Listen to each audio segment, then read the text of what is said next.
Hi, everybody. Welcome to Discover College Soccer. Today, I'm lucky enough to be joined by Coach Amy at Elizabethtown in Pennsylvania. Welcome, Coach. Hi, welcome. Thanks for having me. Yeah, thanks for being here. I say, E-Town's now in the in Catholic University's conference, so normally I'm only rooting against you once a year. How's that? No, Maybe but twice in playoffs. yeah, it depends. We'll see. But awesome. So. We're talking here. It's mid-December. I know we were just chatting before. You were just at the NCFC showcase. We've got, EC, GA, ECNL, all these things happening around. Uh, kind of what is your timeline right now? It's December, class of 26. Are you done? Are you just where do you stand this time of year usually? Yeah, so we are have the 26 class pretty much wrapped up. There's one or two spots that we're just finalizing with financial packages, and I mean that's less in my hands and more in the hands of those people and the families at this point. But we're really knee deep in 2027s, and I'm pretty excited with the prospects of that group. And I mean, as I'm sure that you've discussed and have discussed on the podcast, like it's interesting to watch this class with the addition of the roster caps and the explosion of the transfer portal of just how fast some of the class wants to move, but also just the diversity of people being a lot more open to maybe schools that they haven't been or areas that they haven't been in the past because they want to keep their options open. Yeah, it's been nuts. And so what for you guys is the transfer portal, are you window shopping or is that something you guys tend to do or how do transfers now fit into your recruiting process? Yeah, I mean, I think it's something that you keep an eye to, but like for us, like transfers are not going to be the way that we build our roster. At least historically, it has not been. We've had a few transfers that have come in for the right reasons. Maybe they had looked at E-Town initially in their search and ended up choosing a different school that, you know what, wasn't ending up being the right fit for them. Maybe they went to a city school thinking that they wanted more of the city, and turns out they wanted something a little bit more suburban. So they might transfer for those reasons, and it's right. But like, I think for me, I really have gone through the traditional organic process unless it is so right and there is a fit that is going to continue to build our culture and also make us better. Okay.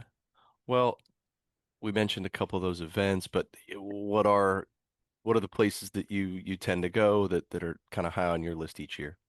Yeah, I mean, we've historically, like I was just down at NCFC. I think this year the big debate for me was do I go to Kansas City or do I go to NCFC? And this year I stuck to my roots of going to NCFC and honestly pretty excited about some of the players that I saw down there and some of the teams.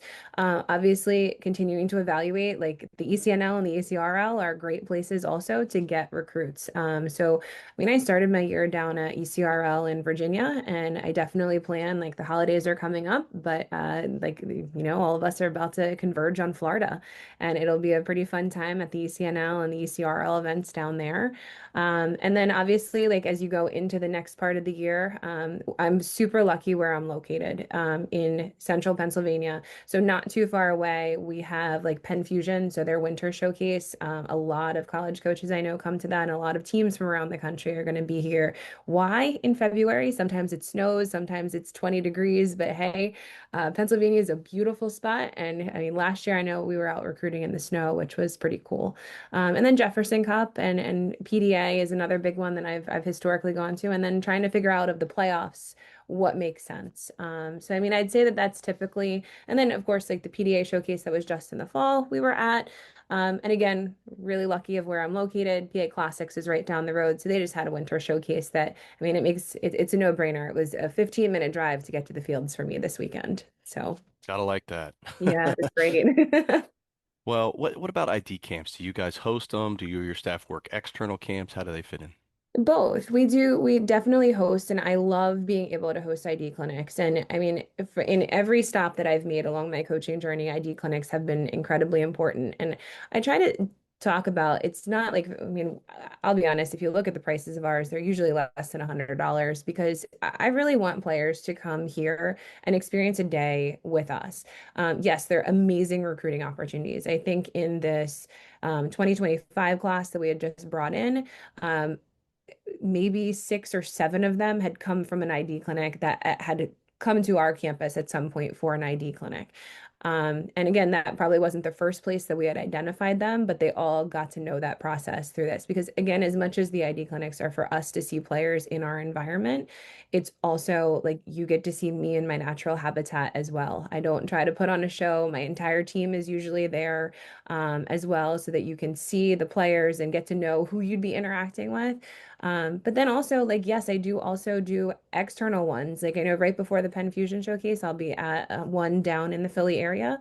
I do, depending on who reaches out, like different ones that make sense for us, that is attracting kind of the right type of student and a wide, diverse array of students as well. Like, I'm not just gonna go to one that's 15 kids. I want to, like, I mean, Keystone right down the road offers a college day. So being able to go and see some of those players as well as some of the surrounding players as well is really great. Okay. Well, whether it's at a showcase, a tournament, an ID clinic, kind of what makes up that hierarchy of things you're looking for in a player both on and off the field. Yeah, so obviously I think the easy part is the soccer side. Like what's the technical ability? What is their soccer IQ? How are they reading the game? How do they impact the game? I think the harder side to get to know is actually the character piece, which is probably to me the more important. I mean, obviously I want talented athletes. We get talented athletes, but figuring out, do they fit our culture? Are they the type of person that really has that growth mindset? Because if you come into college as a freshman and you are the same person and same player when you leave as a senior, I haven't done my job, you haven't done your job.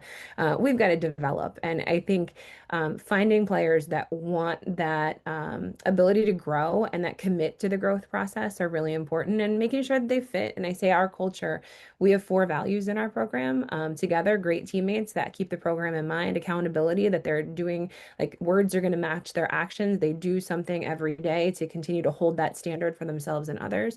Trust is probably the most important one. And I mean, that's the recruiting process. You're going to build trust. It starts in the recruiting process and it kind of overflows into your college career, like open, honest conversations. Because while you're at college, whether it's soccer, academic, social, like mistakes are going to happen, failure is going to happen, hopefully not too bad. But you've got to be able to get that support from people instead of, I mean, so many of us want to put on the armor that we're doing great and we're perfect and things are going awesome all the time, but that's not the human condition. We all know that, like, sometimes there are challenges. So the more that you can be open and vulnerable with people and build that trust that they can help you when you need it, and that you can help them too. And that leads right into our last one, is relentless. And that's the ability to kind of face failure and challenges head on and still keep going and understand that there's another layer. So I think those pieces of that, getting to know who a player is at their core, because again, so many of us can go out and we can find and we know what talent looks like. We know what a great first touch looks like. We know what a goal scorer looks like. But if that person comes in and kind of wrecks the culture that a coach is building, that I'm building here at E-Town, yeah, that might not be worth it. Yeah, absolutely. Oh, that's a great way to put it. Um, all right. Well, let's talk a little bit about um, the school itself. You've been there a number of years. You get some really good insight for us. So, what are some of the things that you find are awesome about the school? What stands out? Some things maybe we wouldn't even know by going through the website. Well, I think one of the first things is, depends on the day. We have the Dove chocolate plant right down the street. So if the wind is blowing in this direction, you've got a nice smell of chocolate. We call those chocolate days around here. It was yesterday. We actually walked out for lunch and we could smell it, and it's like, this is a good day. So like that, like little things about like a smaller town. We have a great downtown area with some great restaurants as well that our girls like to. There's an ice cream emporium downtown as well, that in candy, which is even better. So good team bonding atmospheres. I mean, academically, we're really competitive, and I think one of the great parts about going to a smaller school is that, and you can see this on a lot of websites, is the interaction and the small class sizes that you're going to have. But I remember when I was on my interview almost 10 years ago, which is crazy. I just completed season number 10. Like that's wild how quickly this goes. that I asked the question to the people that were in the room with me, the coaches, the support staff, and athletics, and why E-Town? Why have you been here? Why did you stay? And it's the people, like it's your professors, it's the people in the marketplace that are swiping you in. Like we honestly, like Willie is one of the most amazing people. She actually had a Willy Wonka day that she dressed up like Willy Wonka. And the students really, really received it well because she's one of those smiling faces on our campus that you just count on seeing. And I think it's the people that are here that are going to make that experience, whether that's again in your classes or if it's the people that are helping you study or your team. Like I always say, like I don't think that you can go to a college without meeting the people that you're actually going to spend that time with, because if you don't like them, you're not going to like that experience. And a coach is important. They set a vision, but it's the people that you're going to be in the dorms with, in like running through a brick wall at practice with, like studying next to in the library. Like those are going to be the people that make this. For sure. Well, one of the biggest things for especially freshmen coming in is really learning how to balance the demands of the school side of things plus the soccer side of things. So, what support systems does E-Town have in place to help both sides of that coin, so make sure everybody's successful? Absolutely. Well, with the advent of AI, one of the big things that we added this past year is we have like a chat bot that is checking in with our freshmen in addition to actually the human side, because what we've learned is that this generation of student is really comfortable like texting, right? So, like for our general students, like that is another touch point that if they say certain key things like, "Hey, I'm really struggling with my stats class," well, all of a sudden that actually puts up a flag to a coach, puts up a flag to a professor, puts up a flag to our learning zone, that they're able to kind of make sure that they're reaching out with some of that support. Additionally, you also have the advisors that are there, and professors. But I mean, we have a great system on campus academically that professors and coaches can actually get connected pretty quickly, as well as the advisors, as well as the learning zone, as well as our counseling services. That if a professor or anyone is noticing, they can raise this a wonderful little red flag. We don't want to see red flags very often, but it's an important communication tool that can alert the key groups that if someone is struggling academically, hey, they might not want to be talking with their professor about it, but if a coach brings them in and says, hey, what's going on? Well, like I really struggle with this one topic and I'm not quite sure how to approach my professor because it seems everybody else in the class, and we talk about that trust and that vulnerability again. Well, hey, we can actually connect them with people on our team that maybe have gone through the same thing. Academically as well, from a soccer side of things. I think it's hard in the transition from high school because most high schools, you're getting there at 7:30 in the morning. You are busy and you have a schedule picked for you until 2:30 in the afternoon. If you're in soccer season, you're there until probably 5 o'clock. Then you go home, you have dinner, you like start your homework. It's so different here when you have an 8 a.m. class, an 11 a.m. class, and a 2 p.m. class. And if you're thinking, hey, I can just scroll some reels or watch some Netflix in that time or take a nap, like most days, you're going to end up being up until 2 or 3 o'clock in the morning to get your work done, which is not conducive to being a great student, which is not conducive to being a great athlete, because the more tired we are, the more chance there is for injury, falling behind, all of that good stuff. And not to mention, like we're in a mental health crisis in this country, and like there's a rising rates of a lot of different things. And I'm not going to say that this is going to solve everything, but sleep and regular sleep, a good amount of sleep, is actually going to reduce some of the effects of like the stress, the anxiety, the depression. Again, not going to eliminate it, but it can help. So if you're staying up till 2 or 3, like you're automatically your mood is changing. So being able to put in place a support system for them from a soccer perspective of study hall hours, that they've got to use the usable hours of the day. So we have study hall hours for anyone on our team that would be below a 3.0 or our first semester freshman, that it's 4 hours a week in those usable hours. And it's tailored. Like, so if we get to someone that's in sophomore year and still struggling academically, now we start to figure out what can we do to better support this individual? And to be honest, like I'm very fortunate we don't have that very often. That's good. Yeah. Well, let's rewind a couple months. Mid-October, heart of the conference season.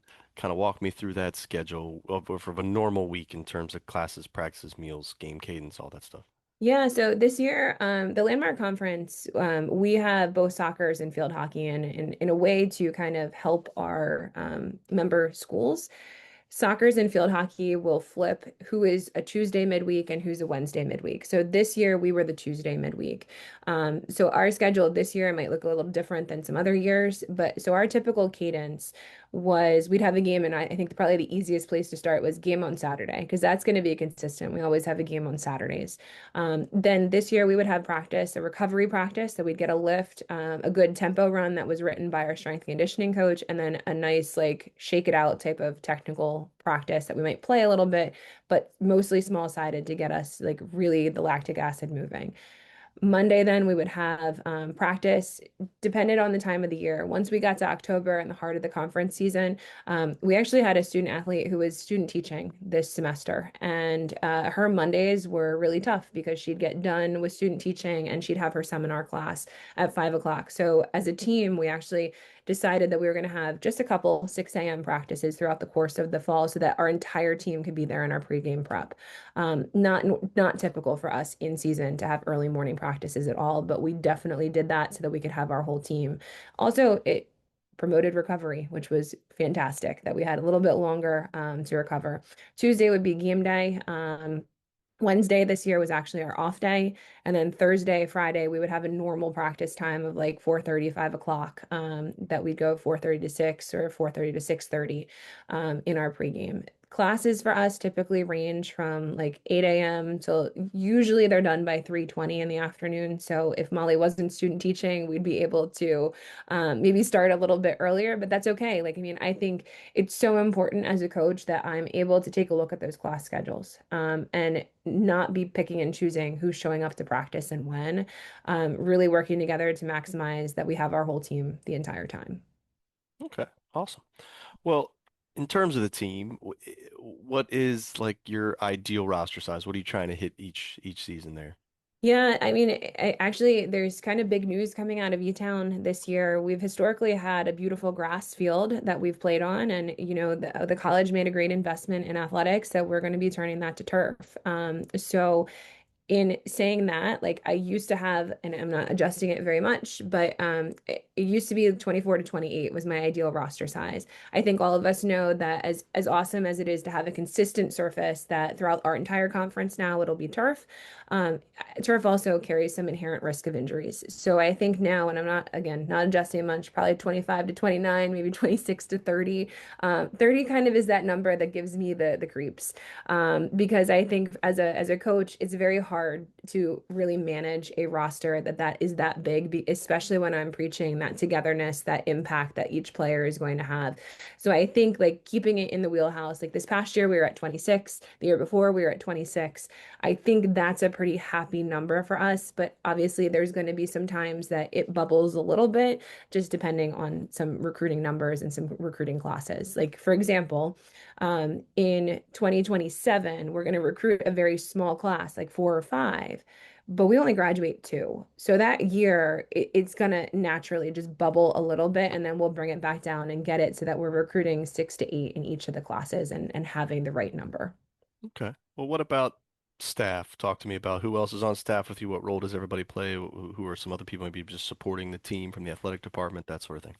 Yeah, we have a great staff. So, obviously, me as the head coach, I have a wonderful assistant, Jessica Weinolt, who just is a recent McDaniel alum. She was an All-American and from this area. So, she came back and wanted to get into coaching. And I was like, perfect. This is great. I also have a longtime assistant who actually predates me at E-Town in Jamie, and she is our goalkeeping coach.